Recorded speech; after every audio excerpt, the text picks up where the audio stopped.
Épidémie ou pas, les associés doivent, comme chaque année, approuver les comptes sociaux et décider de l'affectation du résultat de l'exercice. Je vais vous expliquer comment organiser la consultation des associés en cette période de confinement. Il va falloir répondre à 3 questions. Où, quand et comment? Un mot d'ordre. Dirigeant, associé, commissaire aux comptes, restez chez vous. Un dirigeant social engagerait en effet sa responsabilité s'il maintenait sa décision de réunir physiquement l'Assemblée générale. Pour pallier cette difficulté, le gouvernement a mis en place un dispositif exceptionnel. 3 possibilités sont offertes aux sociétés pour approuver leurs comptes. Première option, convoquer l'Assemblée en un lieu déterminé, par exemple au domicile du dirigeant.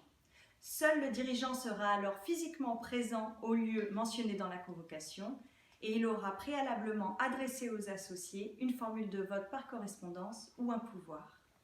Deuxième option, tenir l'Assemblée par voie de conférence téléphonique ou audiovisuelle.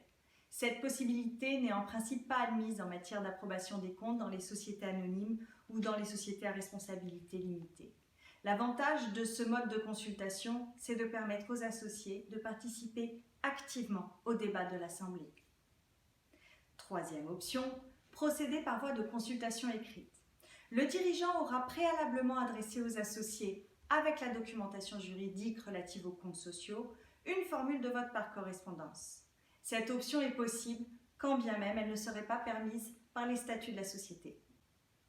En principe, les associés doivent être consultés dans les 6 mois de la clôture de l'exercice, soit pour une société clôturant le 31 décembre 2019, au plus tard le 30 juin 2020.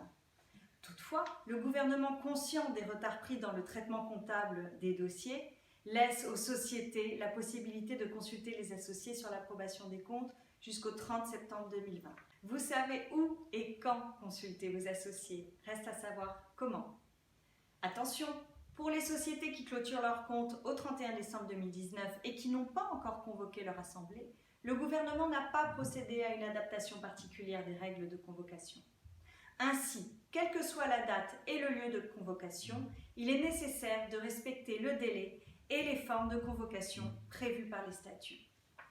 Toutefois, compte tenu des délais postaux rallongés, nous vous recommandons de doubler votre convocation si elle est faite par voie postale d'un email.